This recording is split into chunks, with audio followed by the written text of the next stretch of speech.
Ce programme vous est offert par Kadibir, notre patrimoine. Tchanga Sauter, de regretter mémoire, attribue cette paternité à un citoyen sierra-léonais du nom de George Goethe, un agent commercial d'une firme britannique, John Holt. Mon père est arrivé ici, il avait 26 ans. Il venait du Gabon où il avait dans son sac un ballon.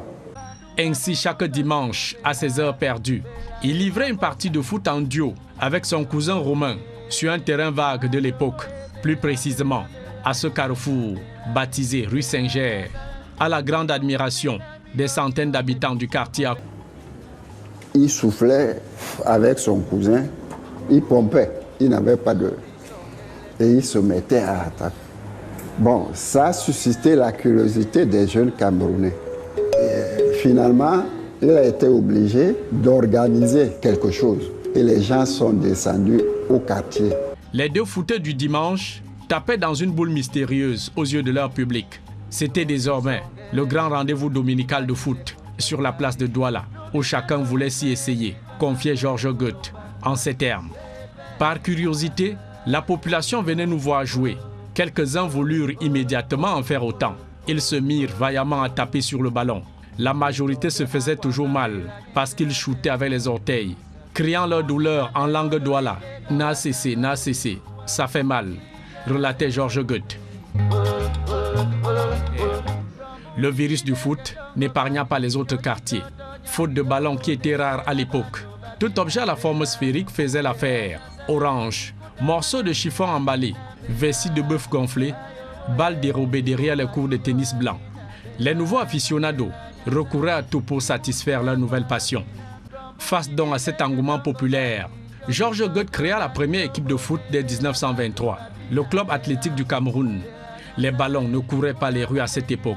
Percés ou gonflés, les astuces pour coller le trou ne manquaient pas. Les mandibules et poumons en souffraient faute de pompe à bicyclette. Un matériel didactique, alors rare comme des larmes de serpent. Sierra-Léonais de nationalité, George Goethe fait de sa terre d'accueil sa seconde patrie, épousant surtout une fille du terroir et de la richesse culturelle du Cameroun et ses paysages pittoresques. Il ouvre en 1931 le premier studio photo de Douala et même du Cameroun. Né le 16 août 1897 à Freetown, le père fondateur du foot et la photo au Cameroun décède en 1976 à l'âge de 79 ans, sans avoir reçu son ordre de mission qu'il attendait de son employeur depuis son arrivée au Cameroun en 1922.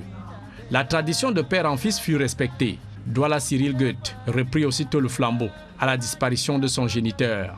Au demeurant, l'on n'en parle pas beaucoup, mais l'histoire du football camerounais ne saurait s'écrire sans cette préface de George Goethe. Si dans les autres pays du continent, les ancêtres du football sont soit missionnaires, soit des colons blancs, au Cameroun, l'ancêtre du football est un Africain, un Sierra-Léonais en plus, George Goethe. C'est d'ici qu'il dispensait ses enseignements de foot aux joueurs de son club qu'il avait créé en 1923. Ceux-ci, tels des disciples de Jésus, partaient d'ici pour aller porter la bonne nouvelle du football aux populations de l'arrière-pays. Depuis la rue Saint-Ger, berceau du football camerounais, Éric Florent Ouattat et Jean-Paul Chouniat, sur le chemin de la Canne.